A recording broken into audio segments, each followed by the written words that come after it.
ಕಾಲಕಾಲಕ್ಕೆ ಸರಿಯಾದ ವಿದ್ಯೆ ಬುದ್ಧಿಯ ಜೊತೆಗೆ ಹೃದಯಕ್ಕೆ ಸಂಸ್ಕಾರವನ್ನು ಒದಗಿಸುವ ಕೆಲಸ ಈ ಪ್ರತಿಭಾ ಕಲೋತ್ಸವದ ಮೂಲಕ ಸಹಕಾರಗೊಳ್ಳಲಿದೆ ಎಂದು Bharat scouts and guides Dakshina Kannada ಜಿಲ್ಲಾ ಆಯುಕ್ತ ಹಾಗೂ ಆಳ್ವಾ ಶಿಕ್ಷಣ ಪ್ರತಿಷ್ಠಾನದ ಅಧ್ಯಕ್ಷ ಡಾಕ್ಟರ್ ಎಂ ಮೋಹನ್ ಆಳ್ವಾ ಹೇಳಿದರು.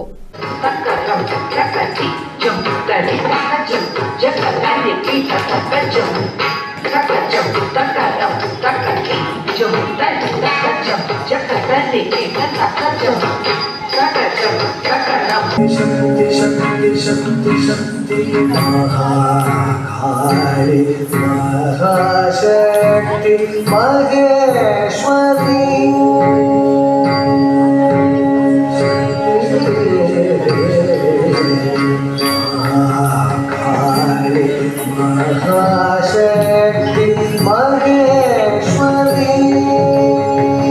ಭಾರತ್ ಸ್ಕೌಟ್ಸ್ ಗೈಡ್ಸ್ ಕರ್ನಾಟಕ ದಕ್ಷಿಣ ಕನ್ನಡ ಜಿಲ್ಲಾ ಸಂಸ್ಥೆ, ಮೂಡಬಿದ್ರೆ ಸ್ಥಳೀಯ ಸಂಸ್ಥೆ ಹಾಗೂ ಆಳ್ವಾಸ್ ಶಿಕ್ಷಣ ಪ್ರತಿಷ್ಠಾನದ ಸಹಭಾಗಿತ್ವದಲ್ಲಿ ವಿದ್ಯಾಗಿರಿಯ ವಿಎಸ್ ಆಚಾರ್ಯ ನಡೆದ ಜಿಲ್ಲಾ ಮಟ್ಟದ ಪ್ರತಿಭಾ ಕಲೋತ್ಸವವನ್ನು ಉದ್ಘಾಟಿಸಿ ಮಾತನಾಡಿದರು. ದೇಶದಲ್ಲೇ ಮೊಟ್ಟಮೊದಲ ಬಾರಿಗೆ ಭಾರತ್ ಸ್ಕೌಟ್ಸ್ ಗೈಡ್ಸ್ ವಿದ್ಯಾರ್ಥಿಗಳಿಗಾಗಿ ಜಿಲ್ಲಾ ಮಟ್ಟದ ಪ್ರತಿಭಾ ಕಲೋತ್ಸವ ಹಮ್ಮಿಕೊಂಡಿರುವುದು ಖುಷಿ ನೀಡಿದೆ. ಪಠ್ಯೇತರವಾಗಿ ಮನಸ್ಸನ್ನು ಕಟ್ಟುವ ಇಂತಹ ಕಾರ್ಯಕ್ರಮಗಳು ಎಲ್ಲ ಭಾಗಗಳಲ್ಲೂ ನಡೆಯಬೇಕು.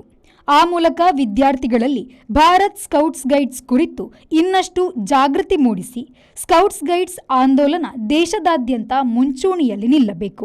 ಆ ನಿಟ್ಟಿನಲ್ಲಿ ನಾವೆಲ್ಲರೂ ಕೈ ಜೋಡಿಸಬೇಕು ಎಂದರು. ಧೋರಣೆಗಳು ಆಗಬಾರದು ಎಂಬುದು ನನ್ನ ವಿನಂತಿ. ಇದರ ಮುಖಾಂತರ ಸರಿಯಾದ ನಮ್ಮ ಜಿಲ್ಲೆಯ ಪ್ರತಿಭೆಯನ್ನು ಇಲ್ಲಿ ಬಂದಂತ ಇನ್ನೂ ಭಾಗವಹಿಸದೇ ಇರುವಂಥ ಆಮೇಲೆ ಬಹಳಷ್ಟು ಸೃಜನಶೀಲತೆ, ಕ್ರಿಯೇಟಿವಿಟಿಯನ್ನು, ಆಮೇಲೆ ಇಡೀ ನಮ್ಮ ದೇಶದ ಶಾಸ್ತ್ರೀಯ ಮತ್ತು ಜಾನಪದದ ಕಲೆಯ ಪರಿಚಯ ಆಗಬೇಕು ಮತ್ತು ಅದರಲ್ಲಿ ನೀವು ಸಾಧನೆ ಮಾಡಬೇಕು. ಇದರಲ್ಲಿ ಒಂದು ಇವ್ಯಾಲ್ಯೂಯೇಷನ್ ಆಗಬೇಕು. ಇದರ ಮುಖಾಂತರ ಬಹಳ ಒಳ್ಳೆಯ ಒಂದು ಸೌಂದರ್ಯ ಪ್ರಜ್ಞೆ ನಿಮಗೆಲ್ಲ ಬರಬೇಕು ಅಂತ ಎಂಬುದೇ ನಮ್ಮದು ಆಶಯ. ಯಾರಿಗೆ ಸೌಂದರ್ಯ ಪ್ರಜ್ಞೆ ಇದೆ ಅವನು ದೇಶವನ್ನು ಪ್ರೀತಿಸ್ತಾನೆ, ಕಲೆಯನ್ನು ಪ್ರೀತಿಸ್ತಾನೆ, ಕಲಾವಿದನ್ನು ಪ್ರೀತಿಸ್ತಾನೆ, ಈ ಪರಿಸರವನ್ನು ಪ್ರೀತಿಸ್ತಾನೆ. ಈ ದೇಶದ ಬಹಳ ದೊಡ್ಡ ಸಂಪತ್ತು. ಯಾರಿಗೆ ಸೌಂದರ್ಯ ಪ್ರಜ್ಞೆ ಇಲ್ಲ ಅವನು ಇದು ಯಾವುದನ್ನು ಮಾಡದೆ ಅಪಾಯಕಾರಿ ವ್ಯಕ್ತಿ ಆಗ್ತಾನೆ. ಆದ್ದರಿಂದ ನಾವೆಲ್ಲರೂ ನಮ್ಮ ವಿದ್ಯಾಸಂಸ್ಥೆಯಲ್ಲಿ ಕಲಿಯುವಂಥ ವಿದ್ಯಾರ್ಥಿಗಳು ಮತ್ತು ನಮ್ಮ ಸ್ಕೌಟ್ ಗೈಡ್ನಲ್ಲಿ ಆಂದೋಲನದಲ್ಲಿರುವಂಥ ಎಲ್ಲ ವಿದ್ಯಾರ್ಥಿಗಳಿಗೆ ಇಂಥ ಎಲ್ಲ ಗುಣಗಳು ಅವರಿಗೆ ವಿದ್ಯಾಭ್ಯಾಸದ ಜೊತೆಯಲ್ಲಿ ಬಂದು ಈ ದೇಶದ ಸಂಪತ್ತಾಗಬೇಕು ಎಂಬುದೇ ಆಶಯ ಅಂತ ಹೇಳಿಕೊಂಡು, ಇದರ ಹಿಂದೆ ಕೂಡ ನಮ್ಮ ಜವಾಬ್ದಾರಿಯನ್ನು ಏನು ಮಾಡ್ತಾ ಇದ್ದೇವೆ ಎಂಬುದು ಬೇಕು. ಈಗ ಒಂದು ಪ್ರತಿಭಾ ಕಲೋತ್ಸವವನ್ನು ತೆಗೀರಿ ಅಥವಾ ಕ್ರೀಡೋತ್ಸವವನ್ನು ತೆಗೀರಿ, ಇಲಾಖೆಗಳು ಮಾಡುವಾಗ ಕನ್ನಡ ಮಾಧ್ಯಮ ಇಂಗ್ಲೀಷ್ ಮಾಧ್ಯಮಕ್ಕೆ ಮಾತ್ರ ಮಾಡಿಕೊಂಡು CBSE ICSE ಅನ್ನೋದರಲ್ಲಿ ಜೋಡಣೆ ಮಾಡದೆ ಅದು ಪ್ರತ್ಯೇಕವಾಗಿ ಆಗುವುದನ್ನು ಗಮನಿಸಿದ್ದೇವೆ. ಇನ್ನು ಬಹಳಷ್ಟು ಗೊಂದಲಗಳು ಇರುವುದನ್ನು ಗಮನಿಸಿದ್ದೇವೆ. ಇಲ್ಲಿ ಒಂದು ನ್ಯಾಯ ಸಿಕ್ಕುವುದನ್ನು ನಾನು ಎಂದೂ ಅದನ್ನು ಒಪ್ಪಲಿಕ್ಕೆ ತಯಾರಿಲ್ಲ. ಇಂಥ ಸಂದರ್ಭದಲ್ಲಿ ಇವತ್ತು ಎಲ್ಲ ನಮ್ಮ ಮಕ್ಕಳನ್ನು ಇಟ್ಕೊಂಡು ನಾವು ಒಂದು ವಿದ್ಯಾಭ್ಯಾಸವನ್ನು ಇಟ್ಕೊಂಡು ಇವತ್ತು ಇಂಥ ಒಂದು ಉತ್ಸವವನ್ನು ನಾವು ಮಾಡಬೇಕೆಂಬ ಆಲೋಚನೆ ಮಾಡಿದ ಮೇಲೆ ಇದನ್ನು ಈ ವರ್ಷ ಪ್ರಾರಂಭ ಮಾಡಿದ್ದೇವೆ. ಇದರಲ್ಲಿ ಬಹಳಷ್ಟು ಕೆಲವು ಸಣ್ಣ ಪುಟ್ಟ ನ್ಯೂನತೆಗಳು ಬೇಕಾದಷ್ಟು ಈ ವರ್ಷ ಇದ್ದಿರಬಹುದು. ಆದರೆ ಮುಂದಿನ ಸಮಯದಲ್ಲಿ ಇದನ್ನೆಲ್ಲ ನಿಭಾಯಿಸಿಕೊಂಡು ಎಲ್ಲರಿಗೂ ಕೂಡ ಇದರ ಬಗ್ಗೆ ಒಂದು ಆಸಕ್ತಿ ಬಂದು ನಮ್ಮ ಸ್ಕೌಟ್ ಗೈಡ್ನ ಮೇಲೆ ಒಂದು ಅಪಾರವಾದಂಥ ಒಂದು ಗೌರವ ಕೂಡ ಸಮಾಜಕ್ಕೆ ಬಂದು ಎಲ್ಲ ವಿದ್ಯಾರ್ಥಿಗಳಿಗೆ ನಮ್ಮ ವಿದ್ಯಾಭ್ಯಾಸದ ಜೊತೆ ಸ್ಕೌಟ್ ಗೈಡಿಗೆ ನಾವು ಸೇರಬೇಕು ಎಂಬುದು ವಿದ್ಯಾರ್ಥಿಗಳಿಗೂ ತಂದೆ ತಾಯಿಗೂ, ಅದೇ ರೀತಿ ಎಲ್ಲ ವಿದ್ಯಾಸಂಸ್ಥೆ ಮುನ್ನಡೆಸಿಕೊಂಡು ಹೋಗುವವರಿಗೂ ಕೂಡ ನಮ್ಮ ಶಾಲೆಗಳಲ್ಲಿ ಸ್ಕೌಟ್ ಗೈಡನ್ನು ನಾವು ಗಟ್ಟಿಯಾಗಿ ಮಾಡಬೇಕು ಎಂಬ ಆಶಯ ಬಂದು ಈ ಕಾರ್ಯಕ್ರಮದಲ್ಲಿ ಜಿಲ್ಲೆಯ 19 ಸ್ಥಳೀಯ ಸಂಸ್ಥೆಗಳಿಂದ 1400 ಪ್ರತಿನಿಧಿಗಳು ಆಗಮಿಸಿರುವುದು ನಾವು ಹಮ್ಮಿಕೊಂಡ ಕಾರ್ಯಕ್ರಮ ಸಫಲತೆಯನ್ನು ಕಾಣುವಂತೆ ಮಾಡಿದೆ. ಭಾರತ್ ಸ್ಕೌಟ್ಸ್ ಗೈಡ್ಸ್ ಪ್ರತಿ ವಿದ್ಯಾರ್ಥಿಯನ್ನು ಈ ದೇಶದ ಸಂಪತ್ತಾಗಿ ಪರಿವರ್ತಿಸುವ ನೆಲೆಯಲ್ಲಿ ನಾವು ಕೆಲಸವನ್ನು ಕೈಗೊಳ್ಳಬೇಕು ಎಂದರು.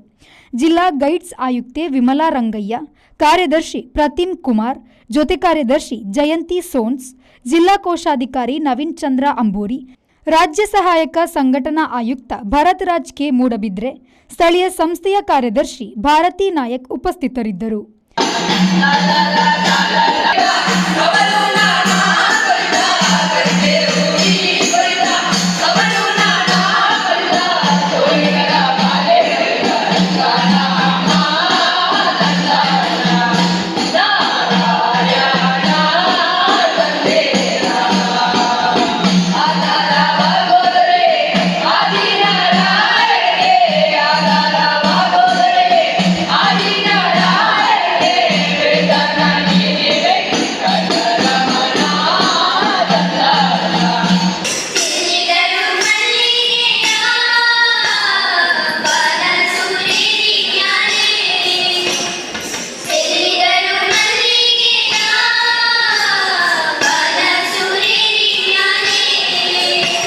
ಹಿಮಶ್ರೀ V4 ನ್ಯೂಸ್ ಮೂಡಬಿದ್ರೆ.